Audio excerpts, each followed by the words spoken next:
She's passionate about telling stories of amazing women who are rocking the world and empowering women to live, love, and thrive. Here's your host, Katherine Gray. Hi, welcome to Live, Love, Thrive Women's Empowerment Hour. As always, we have an amazing woman today, and she has actually been voted one of the top 50 businesswomen in Los Angeles every year for the past 10 years. Please give a warm welcome to the founder of Maria's Italian Kitchens, Madelyn Alfano. Hi, Madelyn. Hey, Catherine. How you doing? Yeah. Or can I say Maddie? Please call me Maddie. And, Okay. I just want to make clear that my mom actually, Maria, is the founder. I just built the business, so I always Okay. have to give my mom, Maria, Oh my the gosh! credit for And that. for a woman to be starting a business in that time frame, was a pretty trailblazing thing, right? It was remarkable. So my Yeah. mom with 5 small children and an Italian husband who was a gambler, truck driver, and she started her own little market, and then built a Maria's Italian Kitchen right out of a garage. So she was really remarkable, and from that's just a great story. Yeah, I think you Very got her proud of DNA. A little bit, yes, a little bit, right. So you actually, though, were born in New Jersey. Hoboken, New Jersey, Yeah. which is the home to many, many famous people, including Frank Sinatra. Oh my And gosh, in is that where he's from? Yes, and in fact, Frank Sinatra's mom was the midwife for my 3 uncles. My mom was the first to be born in a hospital, gosh. so it's a lot of Wow. family history there. That is cool. A lot of good singing, a lot of good Italian food. Yeah, I love that. And so before you moved out here, though, you all moved to Long Island, Right. right? My mother and father moved to Long Island, and my dad was a truck driver, and that's when my mom actually first opened a first little Italian delicatessen right around the corner. Yeah.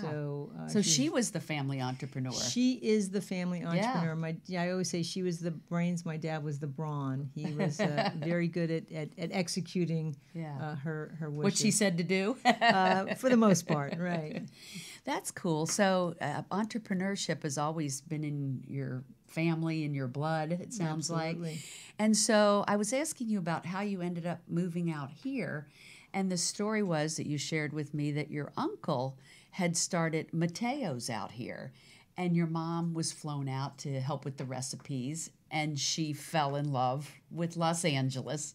And the rest is kind of history, because then she brought your family out here. That's right. And Mateo's, let's not pass over that, was an iconic Italian place, right? Didn't the Rat Pack used to go there? The Rat Pack. Oh, my and gosh. all the celebrities. Sunday night was celebrity night at Mateo's, and everyone wanted the same booth. But Yeah. my Uncle Mikey, who was the maitre d', managed to make everyone feel welcome, and it's something that we do at Maria's Italian Kitchen today. We want everyone to feel that they're a celebrity, Yes. regardless of what their name is. Yes. And when they walk through that door, they're treated really, really special, and they get the best seat in the house. Yeah. Everyone gets the best seat in the Yeah. house. I mean, I can see why you've been voted one of the top, businesswomen in Los Angeles for the past 10 years, because you take such pride in what you do. You seem to love it.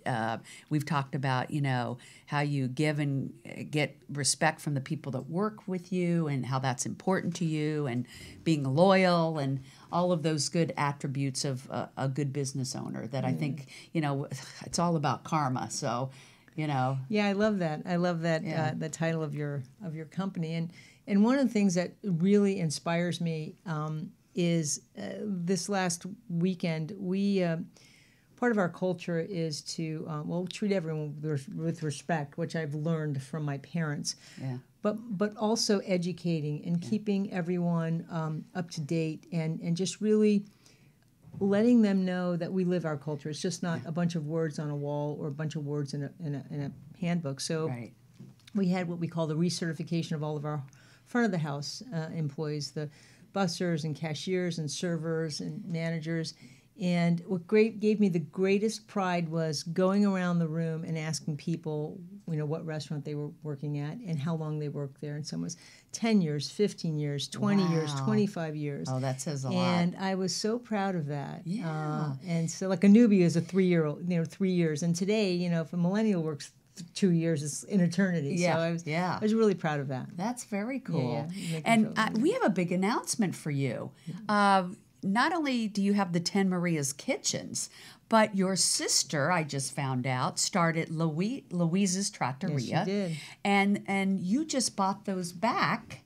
And now you have like 14 locations as of like a week ago. So this is like all new breaking news. That's very exciting. It's breaking news. It's an overnight that took 2 years in the process. I was working on this deal for about 2 years. But my sister Louise, my mother and father opened the original Maria's Italian Kitchen in Brentwood in 1972. And then my sister Louise and her husband were working there. And then they opened their first Louise's Italian Kitchen on 26th Street in 1978. Wow. And what was really, really interesting is when I looked at the lease that I was assuming, it was the original lease that my mom had co-signed. My mom and dad co-signed from my sister and her husband. So it was really brought back such nostalgia. I wish I was paying the rent that they were paying in 1978. But what's really great is so now we have the Louise's. Louise's is back in the family. So it's Louise's Trattoria and Maria's Italian Kitchen. And the Montana location is just a cute little, tiny little location. It's just so great. Yeah. Got great personality. I've been there. I like it. Yeah. And Larchmont, it's got a great, what's wonderful is the team has really embraced it because they understand the history and they understand the culture and they understand we're just a family. Yeah. And we're just bringing it back to the fold. They say kids move back with their parents, so Louise is moving back with her mother. Yeah. And so I'm happy about that. And I love, you're a chain of restaurants, but you're one that actually has like the family recipes. Absolutely. And so it's kind of like, coming over to your family's house for dinner, right? Absolutely. Yeah. And what's interesting is I was cringing when someone says like, oh, it's a chain. I think, well, I love when someone doesn't know that we have another restaurant, and yet I'm upset if they don't know we have another restaurant. It's like, that in between. Double, yeah. So, because some chain restaurants get a bad rap, as they should. Correct. But yours is like, that's what I wanted to do, was set it apart and say, but it feels like you're coming over to someone's home for a wonderful Italian family dinner. That's right. We make our raviolis from scratch. Wow. We hand roll our meatballs. Our sauces and soups and dressings are all made from scratch. Wow. We make everything with love. Yeah.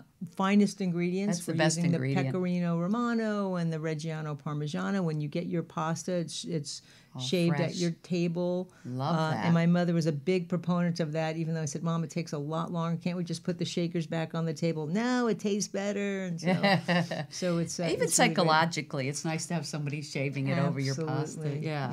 But so, I think our viewers might want to know, well, how did she really get into owning all these restaurants, and how did you build this? And it's quite an amazing story. I mean, you did start in your family's Italian market that they started when they moved out here to Los Angeles, which was deli and meats and so forth, right? That's right. And then you had shared with me that a liquor store owner had bought it and really didn't know anything about the meats, and you ended up taking over the meat department, not knowing anything about being a butcher or anything, and you learned that part of the business. That's right.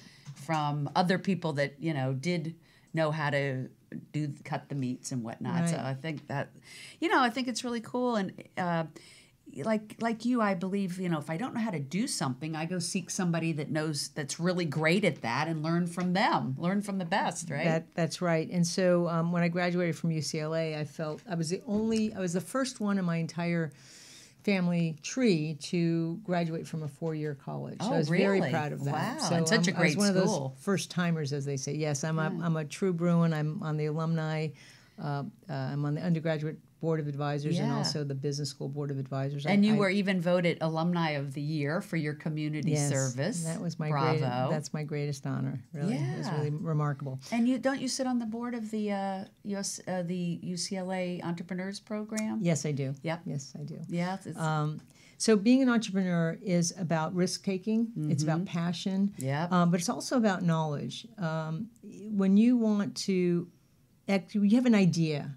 An idea is like 1%, inspiration and 99% perspiration. Yes. You really have a great idea, and you want to fill the need, and you say, okay, there's an opportunity here. But then you have to. It's really a process. How's the customers gonna react to it? How am I gonna get it from my head into the restaurants, through the process Right. out to the customer or whatever you're building or designing. Right. It's all of those experiences along the way that you have to Yes. really think about those processes, and then all of the what ifs. Now, Right. what if this doesn't work? What if that doesn't work? You have to have a plan A, B, and C. Yeah. And so when I opened my first restaurant, I didn't really have a business plan per se, but I'm a Virgo and I'm very process oriented. So I wrote Virgo, everything. perfect for business. So I thought about what's really important, and I shared with you a cute story.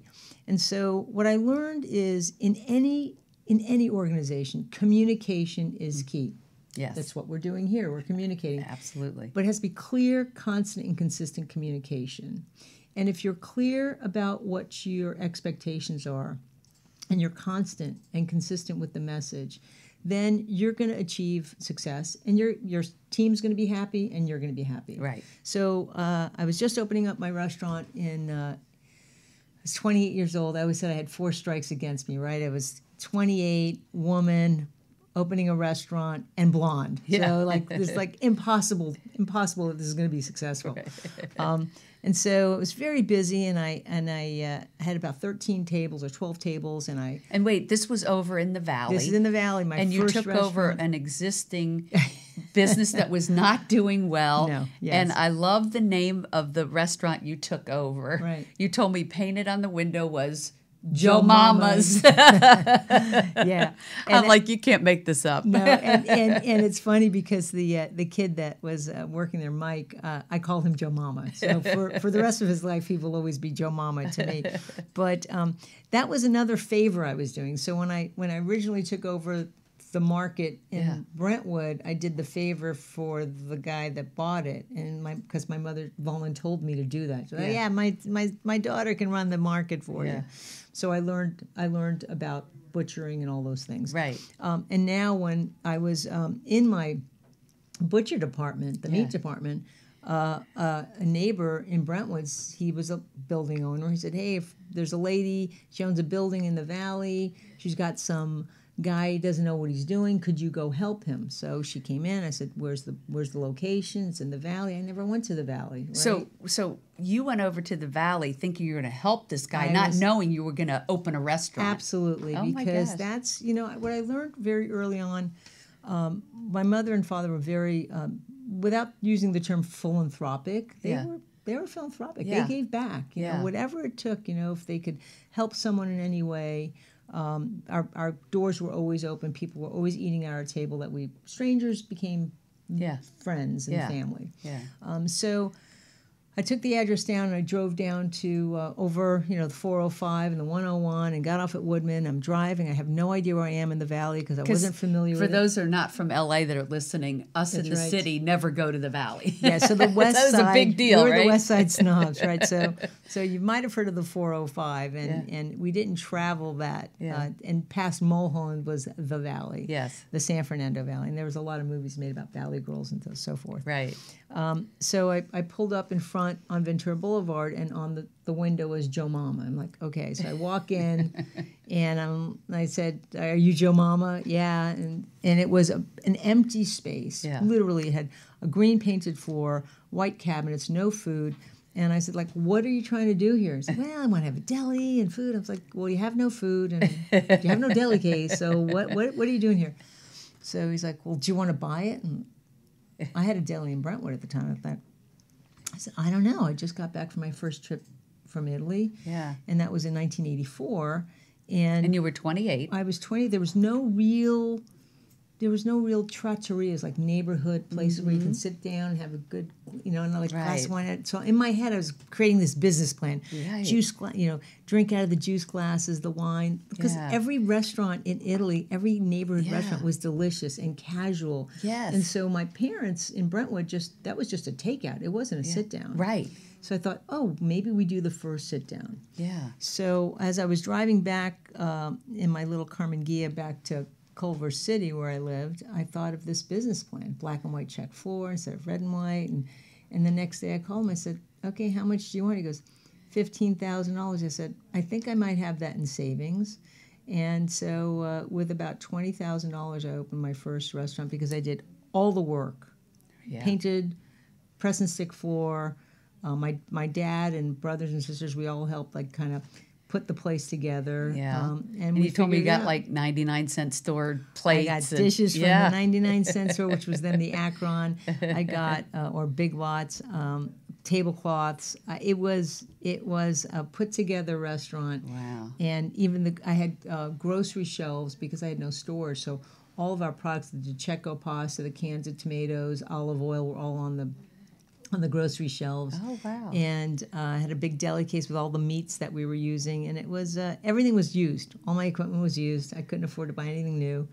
And it was really remarkable. And I learned about the communication. So we get back to the communication. So as we're opening the restaurant, I said to the team, I said, okay, I put down 24 salt and pepper shakers. And I said, okay, fill these with salt and pepper. And they said, okay. I said, great. And I went back and I was doing something else. I come out and I started to chuckle. I was laughing out loud because every single salt and pepper shaker had salt and pepper in each shaker. So they did exactly as I said, put salt and pepper in all of these shakers, and that's what it was. So I didn't say put salt in 12 and pepper in the other 12, so I wasn't specific, I wasn't clear. And I learned that from then on, I wrote every manual for our team with very clear instructions, so that way they can become successful. Because my philosophy is, everyone that comes to work, they want to do a good job. Yeah. They want to feel good about what they're doing. Yeah. They want to be successful. And if they don't have direction, they don't know what to do, it's leaving it up to them, where this gives them some sort of feedback. Path, Right? And everyone wants feedback. And so it's great to say, hey, great smile, you're doing a good job today. Hey, can you work on this area? It's really important that they know the expectations. Mm-hmm. You keep your expectations high. Right.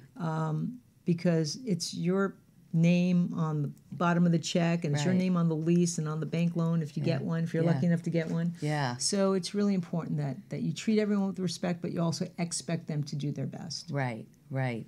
Do you have any stories of people that have worked for you that, you're proud of, that, maybe they became a manager, or maybe they went to college because they had worked for you, or so, I have great stories. Okay, I figured you would. I have so many wonderful stories. I'm gonna focus on.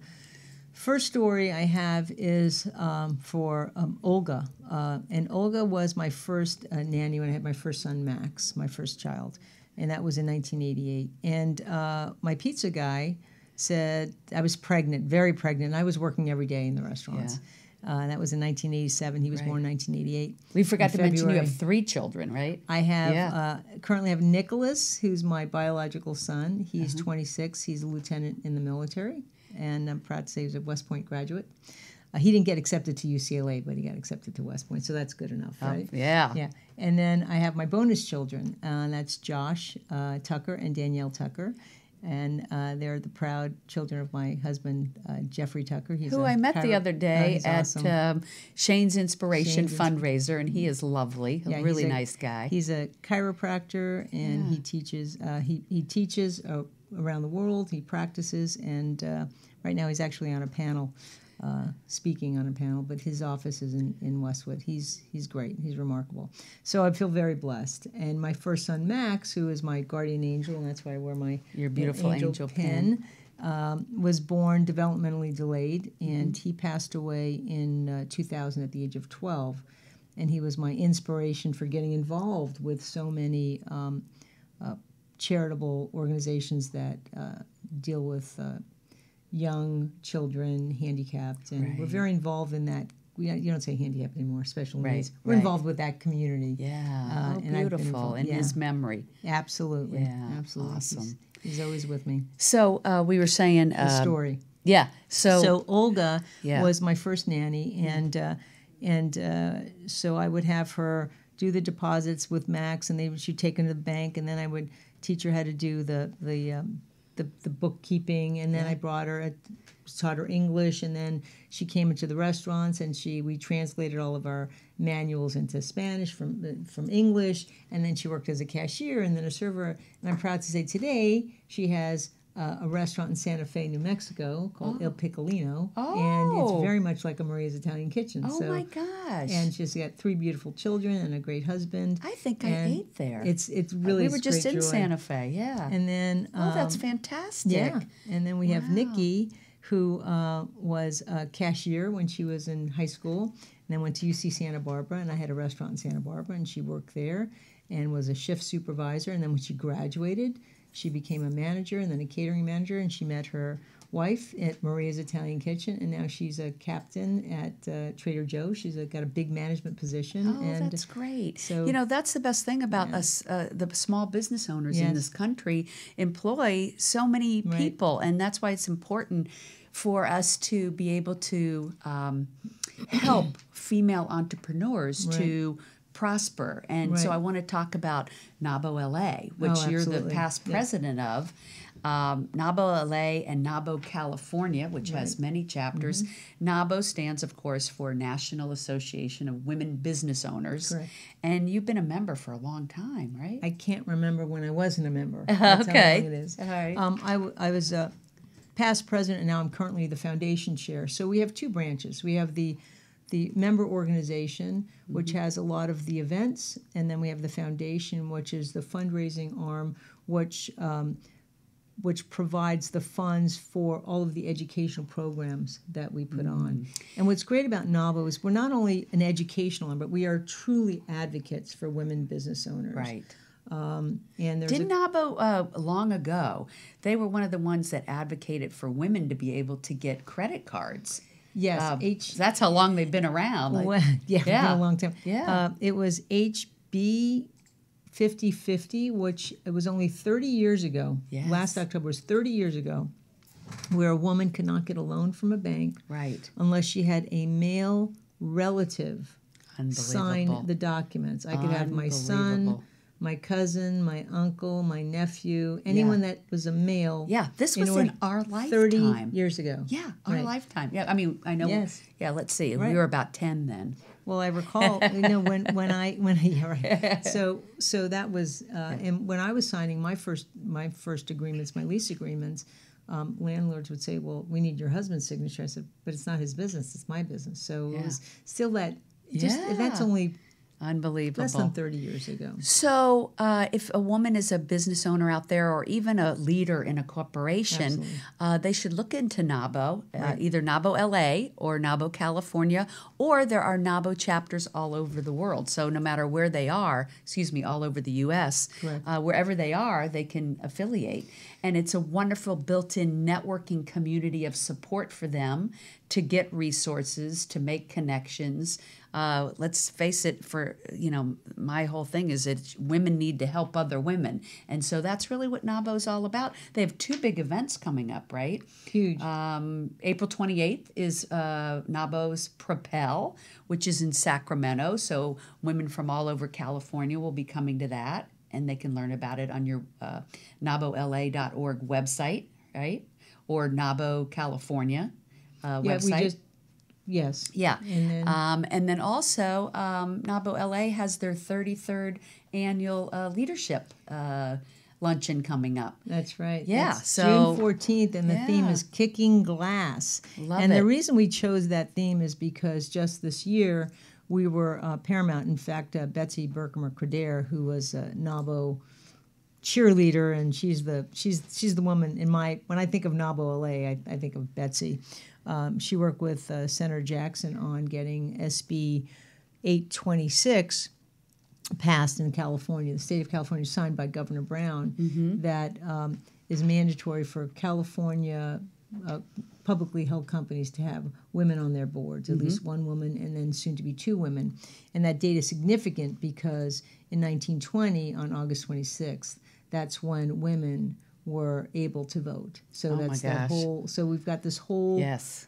It's a very significant date for women. Slowly but surely, we're making progress thanks to entities like NABO. That's right. And like I said, April 28th. Let's see. Theirs is called the NABO California is called Choosing to Own It, Right. and that's going to be in Sacramento. Right. And then June June 14th. 14th Yes. is the the annual Right. NABO luncheon, the 33rd one where they give awards and have amazing speakers at both of those events. Right. So if you're in the area and you're, a business owner or a leader, definitely a great mover shaker group to align with. It's our big event, Yeah. and you can find out about it at nabola.org/events. It's June 14th. I encourage anyone in the business community to come to that. I also encourage anyone that wants to sell to the business community, Yes. insurance and CPAs and lawyers and bankers to buy tables and send your women who work in your offices to this event because it's quite inspirational.